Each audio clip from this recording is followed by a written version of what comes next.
نحمده ونصلي على رسوله الكريم اما بعد فاعوذ بالله من الشیطان الرجیم بسم اللہ الرحمن الرحیم. 30 میں بھی پڑھتے ہیں کہ نبی صلی اللہ علیہ وسلم نے فرمایا جو شخص 10 بار قل هو اللہ احد پڑھتا ہے اس کے لیے جنت میں ایک محل بن جاتا ہے. عمر رضی اللہ عنہ کہنے لگے کہ اے اللہ کے رسول صلی اللہ علیہ وسلم اس طرح تو ہم بہت سارے محل اپنے لیے تیار کر لیں گے، یعنی بہت دفعہ ایسا ہی عمل کریں گے. آپ نے فرمایا اللہ کے پاس اس سے بہت زیادہ ہے، بہت اچھا ہے، یعنی تمہارے گمان سے کہیں زیادہ ہے اس کے پاس. اور پھر آپ دیکھیے کہ ایک اور شخص کے بارے میں آتا ہے کہ وہ ایک بار ساری رات اسی سورت کی تلاوت کرتے رہے، اسی کی تکرار، اسی کی تکرار، اسی کی تکرار.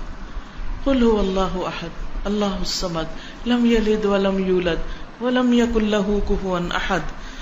اور حقیقت یہ ہے کہ اگر آپ کسی وقت دعا کرنا چاہیں اور اللہ کے قریب ہونا چاہیں، اللہ تعالی کی قدرت اور عظمت کا احساس اپنے دل میں بٹھانا چاہیں تو آپ کو کیا کرنا چاہیے؟ بغیر گنے کئی بار قل هو اللہ احد.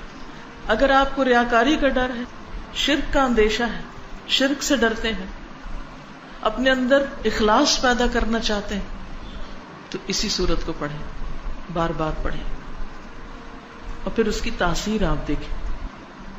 یہ کرنے سے پتہ چلتا ہے. نبی صلی اللہ علیہ وسلم کو جب یہ بات پتہ چلی کہ وہ ساری رات یہی پڑھتا رہا تو آپ نے اس کو منع نہیں کیا. اس لیے اگر کوئی اس کو ایک سے زیادہ بار پڑھتا ہے تو کوئی منع نہیں ہے، لیکن اس کے لیے کوئی جگہ، کوئی وقت، کوئی گنتی، کوئی ہنسا کچھ مقرر نہیں.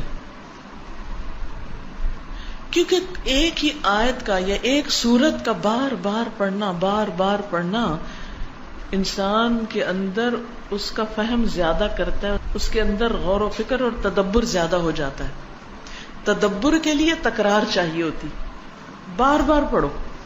ہم تو ایک دفعہ قرآن پڑھتے ہیں اور اس کے بعد بند کر کے وہ اوپر شیلف میں رکھ دیتے ہیں، مکمل ہو گیا، اب مزید اس سے کوئی کام نہیں.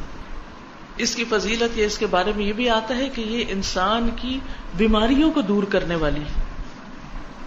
اب بیماریوں کو کیسے دور کرنے والی؟ سب سے بڑی بیماری اور علت کیا ہے؟ شرک.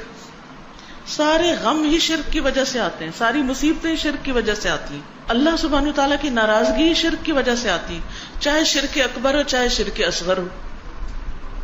شرک اکبر تو بتوں کو پوجنا، اور شرک اصغر کیا؟ ریاکاری کرنا، دکھاوے کے کام کرنا، اپنے نیک کاموں پہ فخر کرنا، لوگوں کو بتانا کہ میں کیسا کیسا نیک ہوں.